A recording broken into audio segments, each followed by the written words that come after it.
Welcome to my YouTube channel brilliant academic and competitive classes. तो आज हम पढ़ाने वाले हैं यूपी बोर्ड के कक्षा 10 की गणित और प्रश्नावली 1.2। जैसा कि पिछली वीडियो में हमने प्रश्नावली 1.2 का 1, 2, 3 और 4 प्रश्न हल किया था, तो आज हम उसके आगे के प्रश्न बताएंगे। ठीक, तो देखिए आगे का प्रश्न क्या है। जांच कीजिए कि क्या किसी प्राकृतिक संख्या n के लिए संख्या 6 की घाते n अंक 0 पर समाप्त हो सकती है। देखिए 6 की घाते n क्या कभी 0 पर समाप्त हो सकती है, जहाँ n क्या है, प्राकृतिक संख्या। n प्राकृतिक संख्या है, तो प्राकृतिक संख्याएं तो 1 होती हैं, 2 होती हैं, 3 होती हैं, 4 होती हैं, ठीक, और 5 आगे की ऐसे आने वाली सभी संख्याएं क्या कहलाती हैं, प्राकृतिक संख्या कहलाती है। इसके आगे जितनी भी संख्याएं आ रही हैं अनंत तक, वो क्या होती हैं, प्राकृतिक संख्या। तो क्या इसमें से कोई भी मान लिया जाए n की जगह, तो इसका जो मान आएगा वह कभी 0 पर समाप्त हो सकता है। ठीक, तो यही आपको जांच करना है। ठीक, तो देखिए 0 पर समाप्त होने वाली संख्याओं के बारे में पहले जान लेते हैं। जितनी भी संख्याएं 0 पर समाप्त हैं अर्थात 10, तो देखिए आप उसके अभाज्य गुणनखंड के बारे में देख लेते हैं। 5 आया, ठीक। 20 के अभाज्य गुणनखंड के बारे में देख लेते हैं। 2 गुणे 2 गुणे 5, देखिए इसमें भी 5 शामिल है। और 30 में देख लेते हैं 2 गुणे 3 गुणे 5, ठीक। तो आप देख रहे हैं 0 पर समाप्त होने वाली सभी संख्याओं के अभाज्य गुणनखंड में 5 जरूरी होता है। 5 क्या होता है, जरूरी होता है। ठीक, तो अगर 6 की घाते n का अभाज्य गुणनखंड किया जाए तो उसमें भी 5 शामिल होना चाहिए, तभी वह 0 पर समाप्त होगा। ठीक ना। तो आइए इस प्रश्न को हल करें, कैसे करेंगे देखिए। तो पहले हम 6 की घाते n का अभाज्य गुणनखंड निकाल लेते हैं। ठीक, तो इसका निकालेंगे। 2 गुणे 3 लिख सकते हैं 6 को, और n यहाँ पे रहने दीजिए। और अगर आप घातांक का नियम देखेंगे तो ये ब्रैकेट हटने पे n इस पे भी आता है और n इस पे भी आता है, ठीक ना। तो देखिए आप देख पा रहे हैं स्पष्ट रूप से 6 की घाते n का जो हम गुणनखंड कर रहे हैं उसमें केवल 2 है और 3 है, ठीक ना। तो यहाँ पे लिखेंगे 0 पर समाप्त होने वाली संख्याओं के अभाज्य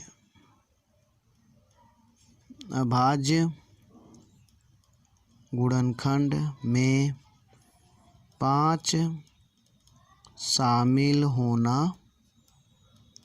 चाहिए, ठीक ना। ये आवश्यक है,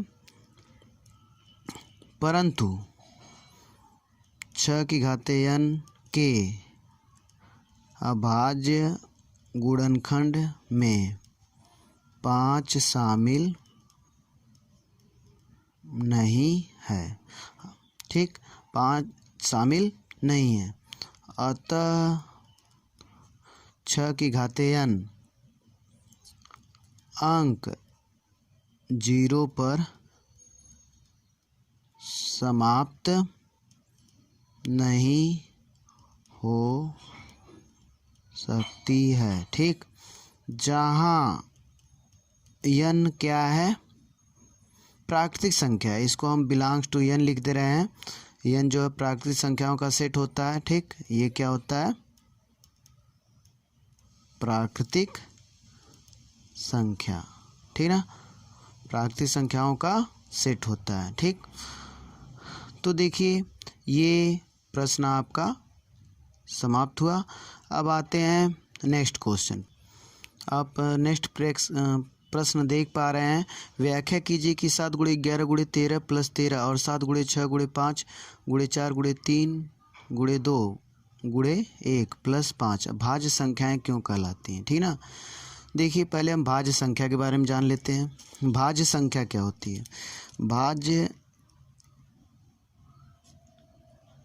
संख्या, ठीक ना, जिसके 2 से अधिक गुणनखंड होते हैं। ठीक, जो संख्याएं 2 से अधिक संख्याओं से विभाजित हो जाती हैं। ठीक, जैसे अगर आप 5 देख लीजिए, 5 एक से विभाजित होगी और अपने आप से विभाजित होगी, तो ये अभाज्य संख्या है। कौन सी है?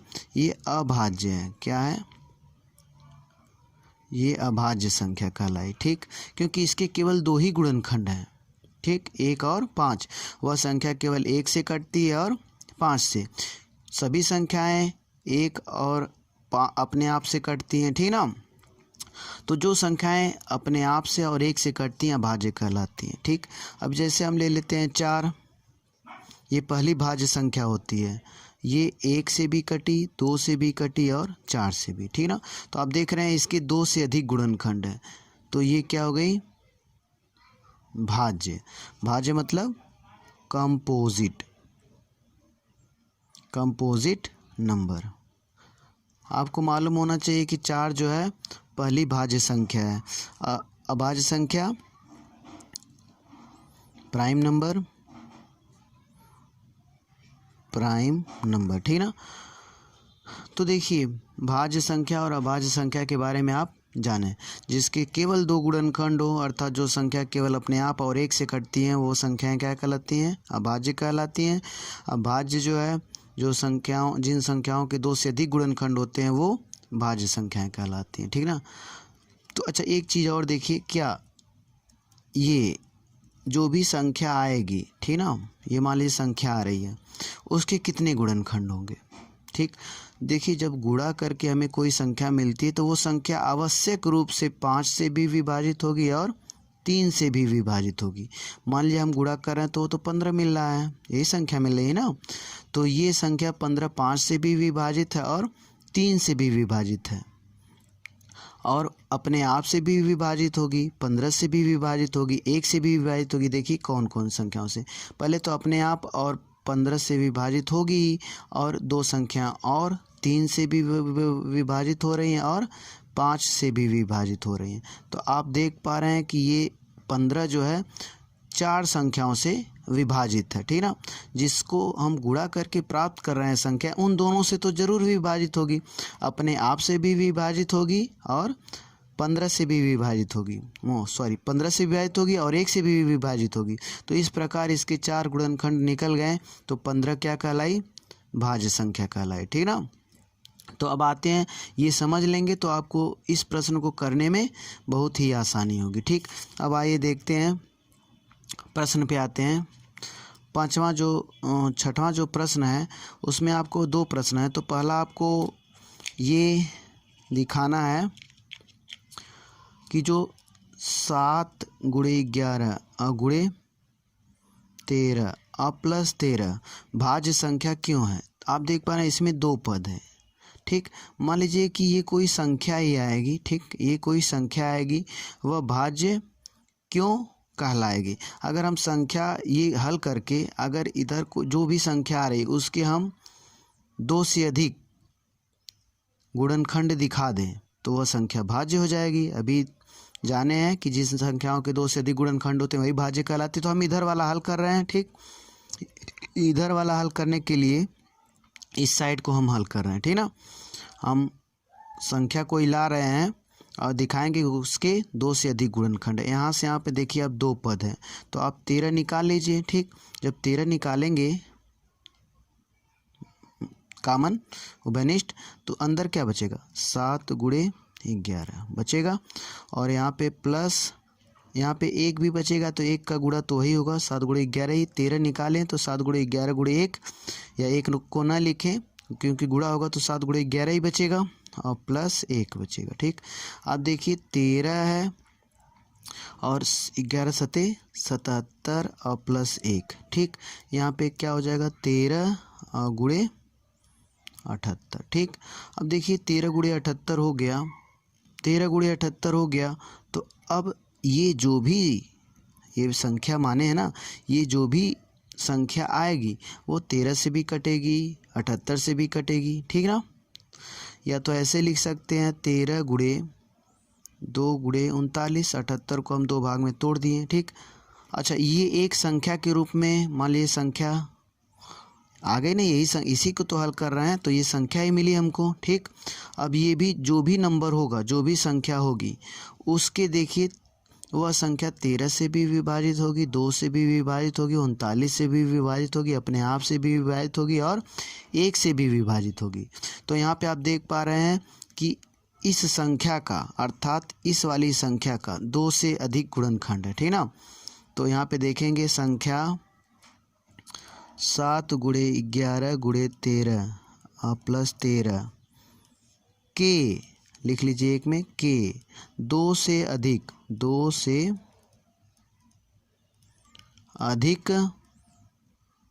गुणनखंड हैं। ठीक ना, अतः यह संख्या भाज्य है। ठीक, तो आपका ये भी प्रश्न हल हुआ। इसमें 2 प्रश्न हैं, तो उसको भी इसी तरह हम हल करते हैं। दूसरा देख लीजिए, 7 गुणे 6 गुणे 5 गुणे 4 गुणे 3 गुणे 2 गुणे 1 और फिर प्लस 5। ये संख्या भाज्य क्यों कहलाएगी? देखिए इसमें भी 2 पद हैं और हम 5 कामन निकाल लीजिए, तो क्या बचेगा? 7 गुणे 6 गुणे 5, 5 तो कामन निकल गया, तो यहाँ पे 1 लिख लीजिए। ठीक, 5 कामन निकल गया तो उसकी जगह 1 गुणे 4 गुणे 3 गुणे 2 और प्लस 1, क्योंकि यहाँ से 2 पद हैं, यहाँ पे 2 पद है ना, एक ये है एक ये, 5 इसमें कामन निकला, तो इसमें भी 5 था, वो भी निकल गया। ठीक, तो इतना बचा आपको। अब इसका हम गुणा कर लेते हैं, तो देखिए 5 हो गया। ठीक, मान लीजिए इसको हल करके हमको एक संख्या मिल गई। ठीक, एक कोई नंबर मिल गया, ये NU प्राकृतिक संख्या नहीं, ये NU नंबर। ठीक ना, एक हमें नंबर मिल गया। अब देखिए इसको हम गुणा करके यहाँ से यहाँ तक गुणा करेंगे तो हमारा क्या मिलेगा? 1008 मिलेगा प्लस 1। ठीक, अब देखिए इस संख्या को हम हल कर रहे हैं ये पूरी संख्या, अगर जो भी संख्या आएगी, अगर उसको हम दिखा दें कि वो 2 से अधिक संख्याओं से विभाजित हो रही है, तो यह पूरी संख्या भाज्य संख्या कहलाएगी। ठीक, तो देखिए इसको जब हम हल किए तो 5 1009। ठीक ना, अच्छा बताइए इसका हम गुणा कर रहे हैं, तो हमें जो भी संख्या मिलेगी वह संख्या तो 5 से भी विभाजित होगी, 1009 से भी, और अपने आप से भी, 1 से भी। ठीक, तो आप स्पष्ट रूप से कह सकते हैं कि इस संख्या का जो भी संख्या इसका गुणा करने पे आएगी, उसके 2 से अधिक गुणनखंड होंगे। ठीक ना, मतलब यहाँ पे देख पा रहे हैं, इसको हल करने पे हमें ये मिला।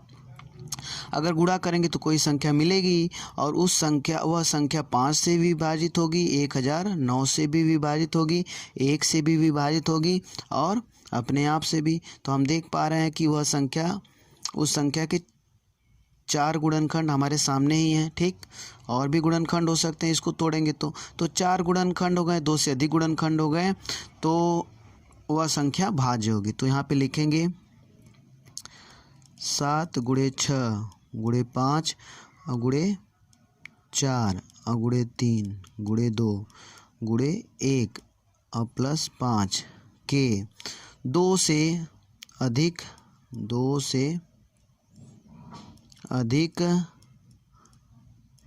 गुणनखंड हैं, अतः यह संख्या भाज्य है। क्या है? भाज्य है। ठीक ना, तो इस प्रकार आपका छठा प्रश्न हल हुआ। अब आते हैं नेक्स्ट प्रश्न पे।